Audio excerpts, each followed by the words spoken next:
This is Exodus, the 30th chapter. You are to make an altar for the burning of incense. Make it of acacia wood. It must be square, 18 inches long and 18 inches wide. It must be 36 inches high. Its horns must be of one piece with it. Overlay its top, all around its sides, and its horns with pure gold.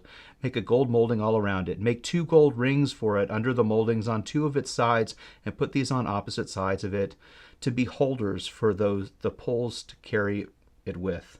Make the poles of acacia wood and overlay them with gold. You are to place the altar in front of the curtain by the ark of the testimony, in front of the mercy seat that is over the testimony, where I will meet with you. Aaron must burn fragrant incense on it. He must burn it every morning when he tends the lamps. When Aaron sets up the lamps at twilight, he must burn incense.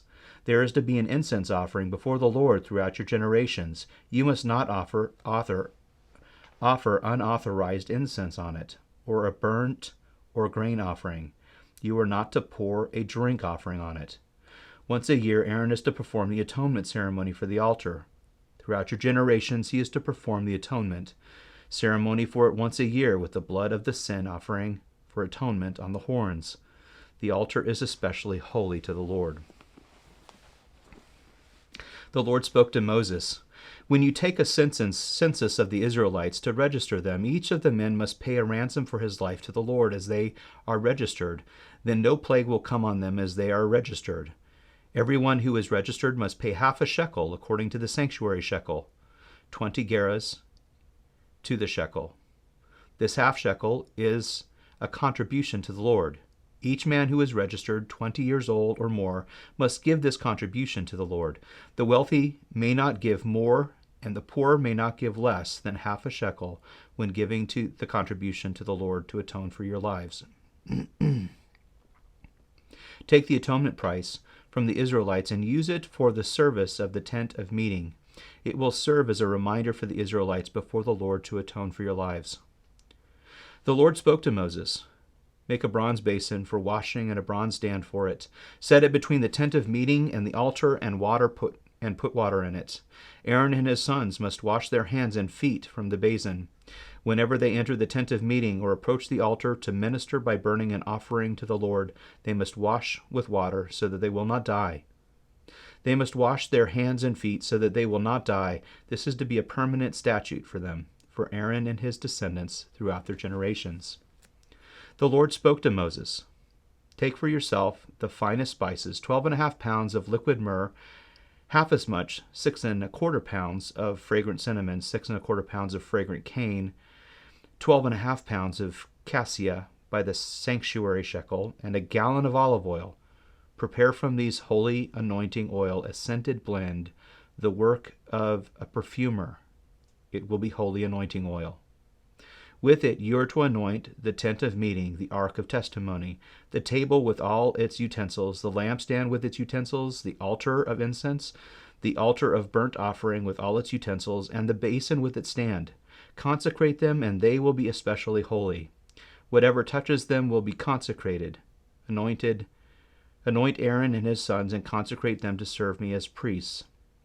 Tell the Israelites, this will be my holy anointing oil throughout your generations. It must not be used for ordinary anointing on a person's body, and you must not make anything like it using its formula.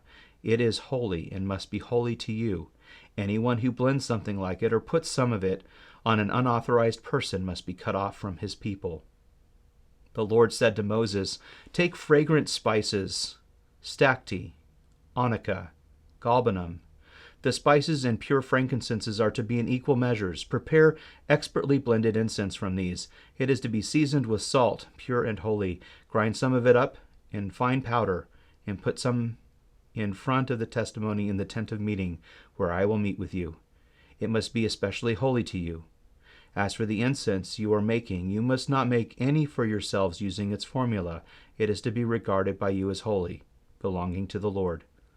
Anyone who makes something like it to smell its fragrance must be cut off from his people." Beloved is where we begin. If you would enter into the wilderness, do not begin without a blessing. Do not leave without hearing who you are, Beloved, named by the one who has traveled this path before you, do not go without letting it echo in your ears. And if you find it is hard to let it into your heart, do not despair. That is what this journey is for. I cannot promise this blessing will free you from danger, from fear, from hunger or thirst, from the scorching of sun or the fall of the night, but I can tell you that on this path there will be help. I can tell you that on this way there will be rest.